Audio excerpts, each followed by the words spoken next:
இந்த ப்ராப்ளம் பாருங்க.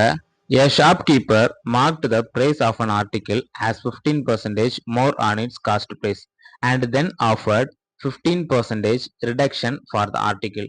Then he got. ஒரு கடைக்காரர் ஒரு பொருளின் அடக்க விலையில் 15% அதிகமாக்கி அதன் குறித்த விலை ஆக்குகிறார். அதில் 15% தள்ளுபடி தந்து விற்பனை செய்கிறார் எனில் கடைக்காரர் அடைந்தது என்ன அப்படின்னு கேட்டிருக்காங்க. லாபமா நட்டமா, லாபம் இல்லாம நட்டம் இல்லாமலா, அந்த மாதிரி வந்து கேட்டிருக்காங்க. நம்ம இதை பார்த்த உடனே 15% அதிகமாக்கியிருக்காங்க, அதுக்கப்புறம் 15% கம்மி ஆக்கியிருக்காங்க. லாபம் நட்டம் ரெண்டுமே இல்லை அப்படின்னு நம்மளுக்கு தோணும். ஆனா அப்படி கிடையாது.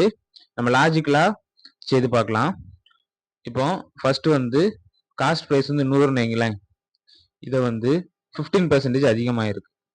115/100 போட்டோம் அப்படின்னா நம்மளுக்கு இப்போ 115 வந்து இருக்கும். இந்த 115ல மறுபடியும் 15% கம்மி ஆக்கியிருக்காங்க.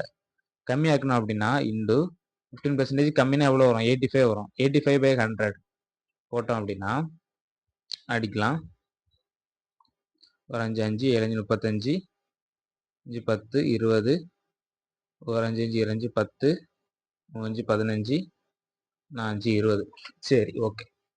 இப்போ இந்த ரெண்டையும் நம்ம மல்டிப்ளை பண்ணலாம். 17 × 23 மல்டிப்ளை பண்ணோம் அப்படின்னா 21 2 5 14 1 2 3 34 1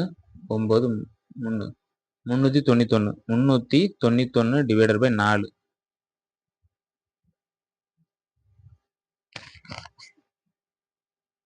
8 4 36 36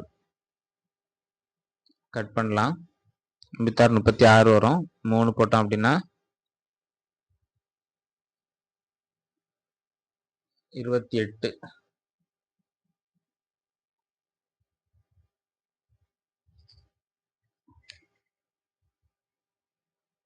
ஒரு 4 4 8 பண்ண 4 20